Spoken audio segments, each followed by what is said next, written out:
দেশের দ্বিতীয় সমুদ্র বন্দর মোংলা সমুদ্র বন্দর তাদের একটি তথ্য নিশ্চিত করেছে।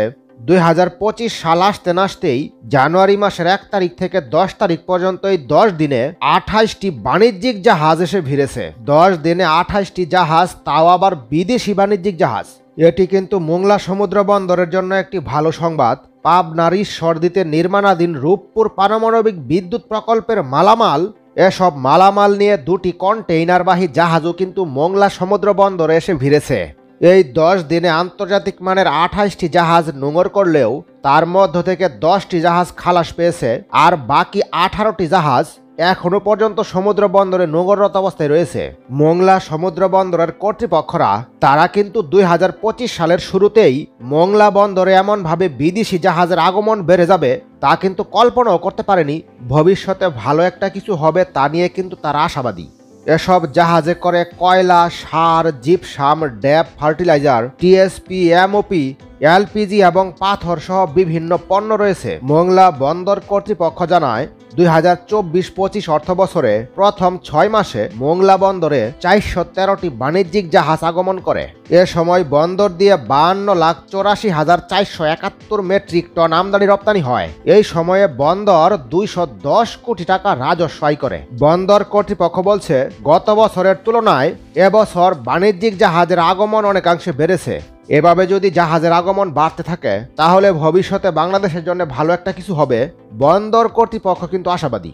দেখুন, বিদেশি জাহাজের আগমন বেড়েছে, এটা কিন্তু ভালো লক্ষণ, কিন্তু তার পাশাপাশি একটি সমস্যাও তৈরি হয়েছে। মিয়ানমারের রাখাইনে অস্থিরতার প্রভাবে টেকনাফ স্থলবন্দরে গত অর্থবছরের তুলনায় চলতি অর্থবছরে পণ্য আমদানি কমে গেছে 90%। এছাড়া আরাকান আর্মি 8 ডিসেম্বর রাখাইন দখলে নেওয়ার পর থেকেই এ স্থলবন্দরে বন্ধ রয়েছে সব ধরনের পণ্য আমদানি। ফলে শত শত কোটি টাকার রাজস্ব হারাচ্ছে সরকার।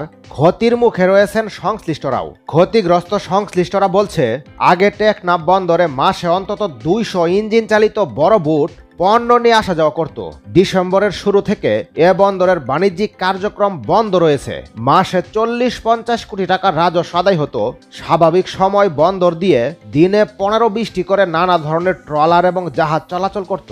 দেখুন, সর্বশেষ মিয়ানমার থেকে পণ্যবাহী যে জাহাজটি এসেছিল তা হলো 3 ডিসেম্বর। তারপর থেকে মিয়ানমার থেকে আর কোনো জাহাজ আসছে না। দেখুন, 2023-24 অর্থ বছরের জুলাই থেকে ডিসেম্বর পর্যন্ত আমদানি হয়েছিল 47,000 টন মেট্রিক টন মালামাল।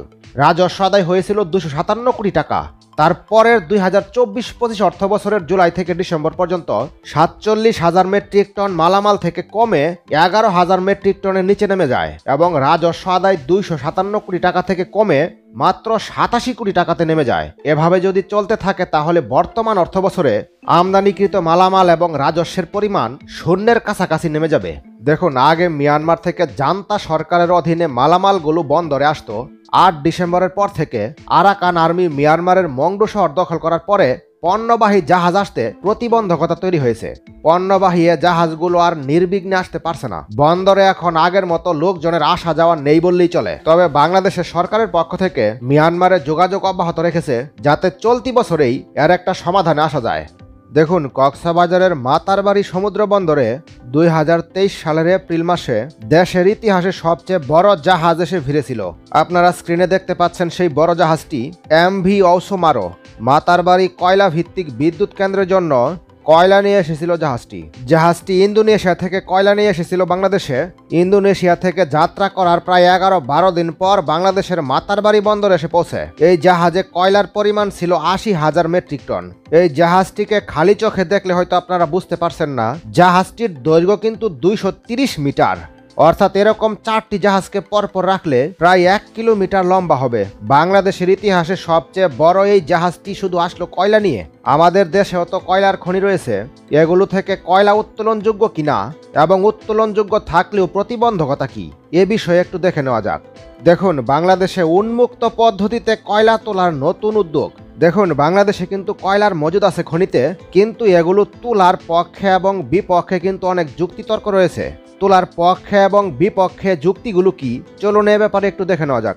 দেখুন, ভবিষ্যতে জ্বালানি সংকট এবং আমদানি নির্ভরতা কমাতে নিজস্ব কয়লা উত্তোলনের কোনো বিকল্প নেই। আর এ কথা মাথায় রেখেই সরকার কয়লা উত্তোলনের পরিকল্পনা গ্রহণ করে। দেখুন, বাংলাদেশের উত্তরাঞ্চলে এখনো পর্যন্ত 5টি কয়লা খনি আবিষ্কার হয়েছে। এই আবিষ্কৃত 5টি কয়লা খনির মধ্যে বড়পুকুরিয়া থেকে কয়লা উত্তোলন করা হচ্ছে। 2005 সাল থেকে সেখানে বাণিজ্যিক ভিত্তিতে ভূগর্ভস্থ পদ্ধতিতে কয়লা উত্তোলন করা হচ্ছে। বড়পুকুরিয়া কয়লা খনিতে 410 মিলিয়ন টন কয়লার মজুদ রয়েছে। 2027 সালের পর থেকে কিন্তু এখান থেকে আর কয়লা উত্তোলন করা সম্ভব হবে না। দেখুন, কয়লা উত্তোলন যদি সম্ভব না হয় তাহলে বড়পুকুরিয়ার কয়লা ভিত্তিক 500 মেগাওয়াট ক্ষমতার বিদ্যুৎ কেন্দ্র বন্ধ হয়ে যাবার আশঙ্কা তো রয়েছেই। সরকারের প্রচেষ্টা কিন্তু থেমে নেই। সরকার কিন্তু যেভাবেই হোক বড়পুকুরিয়া থেকে কয়লা উত্তোলন করেই ছাড়বে, এরকম পরিকল্পনা কিন্তু তারা নিচ্ছে। তবে এখানে যে সমস্যা সেটি হলো, বড়পুকুরিয়া থেকে 2টি উপায়ে কিন্তু কয়লা উত্তোলন করতে হবে। কিছু অংশ ওপেন পিট করতে হবে আর কিছু অংশ আন্ডারগ্রাউন্ড করতে হবে। আন্ডারগ্রাউন্ড মানে ভূগর্ভস্থ পদ্ধতিতে কয়লা উত্তোলন করলে সমস্যা হবে না, কিন্তু সমস্যাটা হলো ওপেন পিট বা উন্মুক্ত পদ্ধতিতে যে কয়লাটা উত্তোলন করা হবে সেটা। দেখুন, বড়পুকুরিয়া তো থাকবেই, তার পাশাপাশি আরও 3টি কয়লা খনি ফুলবাড়িয়া, দিঘিপাড়া এবং খালাসপীর, এই 3টি খনি থেকেও কয়লা উত্তোলনের জন্য প্রস্তুতি চলছে। জ্বালানি মন্ত্রণালয় জানিয়েছে এই 3টি খনির মধ্যে ফুলবাড়ি খনি থেকে ওপেন পিট করা যেতে পারে আর বাকি 2টা আন্ডারগ্রাউন্ড। দেখুন, ওপেন পিট মাইনিং বা উন্মুক্ত পদ্ধতিতে কয়লা উত্তোলন করা হলে সর্বোচ্চ পরিমাণ কয়লা উত্তোলন করা যায়, কিন্তু তার বেশ কয়েকটি সমস্যাও রয়েছে। আর ভূগর্ভস্থ পদ্ধতিতে কয়লা উত্তোলন করা হলে হয়তো কিছু সংখ্যক কয়লা কম উত্তোলন করা যায়, কিন্তু এর পার্শ্ব প্রতিক্রিয়া নেই বললেই চলে। আর উন্মুক্ত পদ্ধতিতে কয়লা উত্তোলন করলে পরিবেশের ক্ষতি হয় বলে এর বিরোধিতা করছে সচেতন বেশ কয়েকটি মহল। বাংলাদেশের কয়লা তোলার জন্য জ্বালানি বিভাগ উন্মুক্ত খননের যে প্রস্তাব দিচ্ছে, এটি নিয়ে ব্যাপক বিরোধিতা এবং বিতর্কও হচ্ছে। এর সবচেয়ে বড় বিরোধিতা হয় 2006 সালে। তখন ফুলবাড়িয়া উন্মুক্ত কয়লা খনির বিরুদ্ধে বড় আন্দোলন হয়েছিল। আন্দোলন দমন করতে পুলিশের গুলিতে মানুষ জীবনও দেয়। সব মিলিয়ে বাংলাদেশে উন্মুক্ত পদ্ধতিতে কয়লা উত্তোলনের বিষয়টি একটি স্পর্শকাতর ইস্যু। উন্মুক্ত পদ্ধতিতে কয়লা উত্তোলন দেশের জন্য সর্বনাশা হবে, এমনটাই মনে করে তেল, গ্যাস, খনিজ সম্পদ এবং বিদ্যুৎ ও বন্দর রক্ষা জাতীয় কমিটি। তারা মনে করে ফসলি জমি, জনবসতি এবং পরিবেশের মারাত্মক ক্ষয়ক্ষতির আশঙ্কা রয়েছে, তাই বাংলাদেশে উন্মুক্ত কয়লা খনি সম্ভব নয়। এটি করতে গেলে পানি সম্পদ, আবাদি জমি এবং পরিবেশের অন্যান্য যে ক্ষতি হবে তা কোনোভাবেই মেনে নেওয়া সম্ভব নয়। এবং এটা যদি সম্ভব হতো তাহলে অস্ট্রেলিয়ার BHP পৃথিবীর সবচেয়ে নামিদামি কোম্পানি, তারা এখান থেকে চলে যেত না চুক্তি বাতিল করে।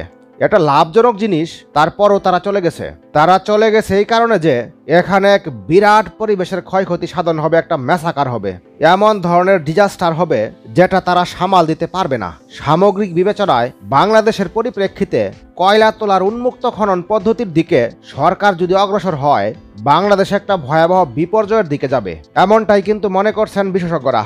সুতরাং এতক্ষণে আমরা বুঝতে পারলাম, সম্ভাবনা থাকা সত্ত্বেও সীমাবদ্ধতার কারণে আমরা অনেক দিক থেকে পিছিয়ে রয়েছি। তবে বিকল্প পথে আসছে সেসব জিনিস, যেমন বর্তমানে পাকিস্তান থেকেও বিশাল বিশাল জাহাজ আসছে, অর্থাৎ আমরা এক দেশ থেকে না পেলে অন্য দেশ থেকে আনছি। বিকল্প একটা রাস্তা আমাদের সামনে তৈরি হচ্ছেই, অর্থাৎ ইন্দোনেশিয়া থেকে যদি কয়লা না আনা যায়, বিকল্প অন্য কোনো দেশ থেকে আনা হবে বা বাংলাদেশের খনিগুলোকে আরও বেশি সক্রিয় করা হবে। একটা না একটা রাস্তা তৈরি হবেই। এ ব্যাপারে আপনাদের মতামত কমেন্টের মাধ্যমে জানিয়ে রাখুন। পরবর্তী নতুন ভিডিও সবার আগে পেতে একটি লাইক দিয়ে চ্যানেলটি সাবস্ক্রাইব করে রাখুন।